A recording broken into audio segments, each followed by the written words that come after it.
ጤና ይስጥልን ውድ ኢትዮባዝ ቤተሰቦቻችን በአሁኑ ሰዓት ለጥበብ አፍቃሪያን እጅግ በጣም አስደንጋጭ የሆነ ዜና እየተሰማ ይገኛል። አንጋፋዋ ድምፃዊት ራሄል ዮሐንስ ከዚህ ዓለም በሞት ተለይታለች። ራሄል ባጋጠማት የጤና እክል ሕክምና ስትከታተል ቆይታለች። በ80 ዓመቷ ከዚህ ዓለም በሞት የተለየችው አንጋፋዋ ድምፃዊት ራሄል በግሏና ከሌሎች ድምፃውያን ጋር በጋራ በመሆን ዘመን የማይሽራቸው ዘመናዊና ባህላዊ የሙዚቃ ስራዎችን ለአድማጮች አበርክታለች። ከአቀንቃኝነት በተጨማሪ ግጥምና ዜማ ደራሲም ነበረች። ከተወዳጅ የሙዚቃ ስራዎቿ መካከል ኢትዮጵያ፣ ሚኒሊክ፣ አራዳ፣ ገላይናና ከተሾመ አሰግድ ጋር እንደ ኢየሩሳሌም የሚጠቀሱ ሲሆን ሌሎችም በርካታ ስራዎች አሏት።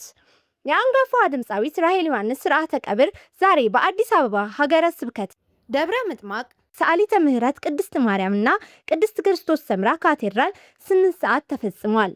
በቀብር ስነ ስርዓቷ ላይ በርካታ የጥበብ ባለሙያዎች፣ የጥበብ አፍቃሪያን ተገኝተዋል። ለድምፃዊት የራሄል ዮሐንስ ቤተሰቦችና ለመላው የጥበብ ባለሙያዎች እንዲሁም የጥበብ አፍቃሪያን የተሰማንን ጥልቅ ሐዘን እየገለጽን መጽናናትን በሚዲያችን ስም እንመኛለን።